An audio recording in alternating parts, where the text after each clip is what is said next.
Students, अगर आपको passbook का बैलेंस गिवन हो और आपसे कहा गया कि आपको कैश बुक का बैलेंस निकालना है, तो आपको बच्चों वो कैश बुक का बैलेंस कैसे निकालना है इसको समझ लीजिए।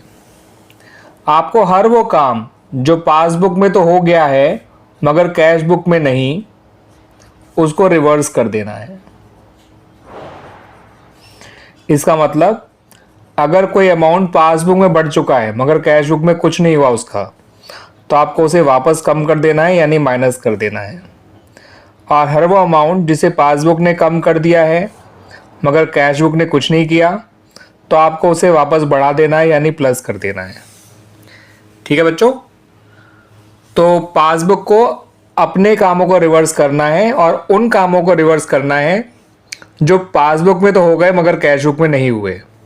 पासबुक अगर कोई अमाउंट बढ़ा चुकी है यानी क्रेडिट कर चुकी है मगर कैश बुक ने कुछ नहीं किया, तो उसे वापस कम करना होगा यानी माइनस करना होगा।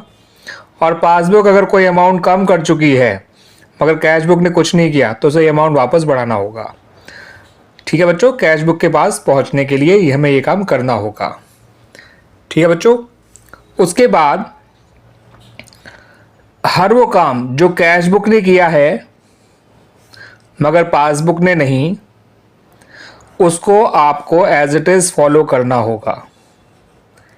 एज इट इज फॉलो करने का मतलब होता है कि अगर कैश बुक ने बढ़ा दिया है तो पासबुक को भी बढ़ाना पड़ेगा यानी प्लस करना पड़ेगा, और अगर कैश बुक ने कम कर दिया है तो पासबुक को भी कम करना पड़ेगा यानी माइनस करना होगा।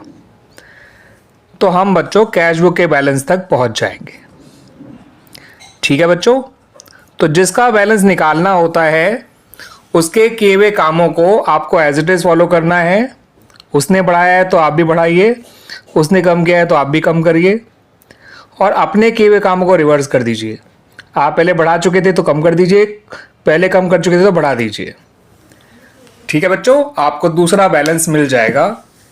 फिलहाल हमें पासबुक का बैलेंस गिवन था, हमें कैश बुक का बैलेंस निकालना था, तो हमने कैश बुक के कामों को एज इट इज फॉलो किया और पासबुक के कामों को रिवर्स कर दिया।